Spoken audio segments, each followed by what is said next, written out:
Hello, I am Professor Kino, and welcome to my Office of Cinematic Antiquity. Today we will be talking about... When it comes to naming the most iconic bands and singers of the last half-century or so, there are plenty to choose from. The Beatles, the Rolling Stones, David Bowie, Elvis Presley, Pink Floyd, Led Zeppelin, and of course, Queen. Queen appeared with a bang and mesmerized its listeners with its utilization of a wide variety of music genres and its inability to be defined. And the group's most famous song, Bohemian Rhapsody, showcases this perfectly. Not only did it reach the top of the charts while clocking in at 6 minutes, it also features a cappella, ballad, opera, and rock across its runtime. So, of course, it was inevitable that a biopic of this group would eventually be made. And this is where the film Bohemian Rhapsody comes into the picture. Premise: Bohemian Rhapsody follows the life of lead singer Freddie Mercury and the story of Queen's rise to fame and fortune.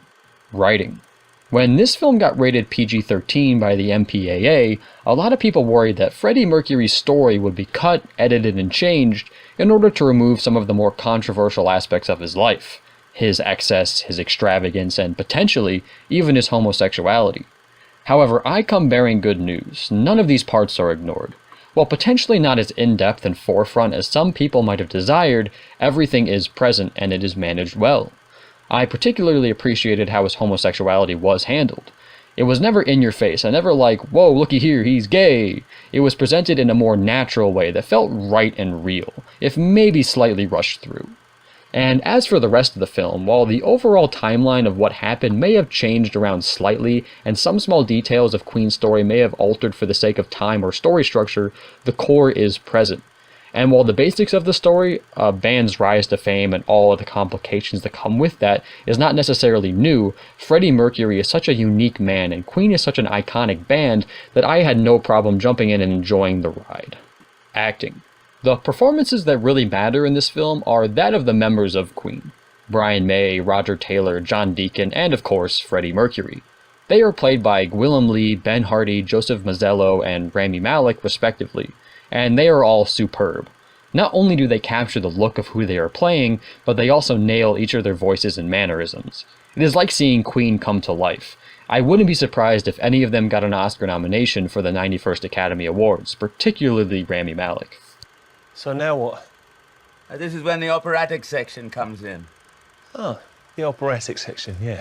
Costumes, hair, and makeup. The movie's time frame goes from the late 60s up until 1985, so there are plenty of fashions on display in this film, and they all look great. However, no one is as standout as Freddie. He was known to wear extravagant and wild clothing that only he could pull off, and this film nails it. Rami Malek looks stupendous, and his wardrobe is fantastic to see. Set design. The sets are period accurate and do a good job at setting the stage for Rami Malek and company to show off their performances. The sets are nothing spectacular, but they are perfectly suitable for the film that they are in. Choreography. Freddie Mercury was known to be very animated while on stage, and Rami Malek does a fantastic job at capturing that. Freddie glides around the stage in only a way that he could, and it looks great. Cinematography. For the most part, very stylish. A lot of times the placement of the actors in the frame, particularly that of the Queen members, looks a lot like an album cover. There are also some excellent shots during the performances, especially the famous Live Aid performance that captures the scope of them. The close-up shots of the band feel like they're from real live performances, and the shots of the stadiums show just how big they are and how packed they were, and it really feels like you are watching the band live. And there are even plenty of close-ups of Freddie's face while he is wearing aviator shades that show a reflection of the set within them. While maybe utilized more often than I would have expected, the novelty of the camera work never got old, so I didn't mind. Editing. This film features a lot of band tour montages, and while it would have been nice to see some more full performances, I get the need to put the montages in to cover everything the movie wants to. And there is the full Live Aid performance here, so that makes up for the plethora of montages. Apart from that, the editing is solid. CGI. There is no CGI, but there are a few times when footage of the real Queen is spliced onto what was filmed. This is great for two reasons. One, we get to see the real Queen in action on the big screen, and two, it shows just how mind-blowingly accurate the actors' performances were because they melded so perfectly with the real Queen. Music. We Will Rock You, Somebody to Love, Another One Bites the Dust, Don't Stop Me Now, We Are the Champions, Bohemian Rhapsody, It's the Best of Queen. If you love Queen, you'll love this soundtrack. Direction. For anyone who keeps up with film news, it is no secret that the production of Bohemian Rhapsody was a bit chaotic. Director Bryan Singer and star Rami Malek did not get along, and there are accounts of the two getting into pretty intense fights on set, with one time even resulting in Singer throwing a piece of electrical equipment. This issue escalated until the studio finally fired Singer when some actors briefly quit the film and Singer himself began to not show up on set. So considering the problems on set, it is a wonder that the film is as well put together as it is, and this is just a testament to the professionalism of everyone else working on the film. My enjoyment. I had a blast with this film. It is like attending a live concert of Queen while also seeing the band members' lives unfold in between their performances. While it doesn't perfectly capture every aspect of the band or its members, what is present is engaging, fun, and above all, just a pleasure to listen to and watch. Recommendations.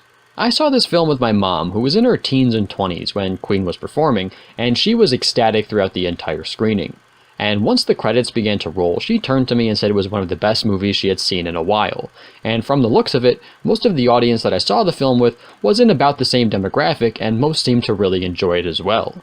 So based on this, if you grew up with Queen, or even if you just like their music, then you will have a great time with this film. However, if you don't like Queen, or hope that some of the more personal aspects of Freddie Mercury's life was delved into deeply, then you probably won't. In the end, Rami Malek delivers a bravura performance that captures the spirit of Freddie Mercury perfectly, and the film overall does a solid job at doing the band and its legend justice. Thanks for watching, I hope you liked it. If you did, leave a like. If you want to see more, please subscribe. I'm Professor Kino, and I look forward to our next discussion.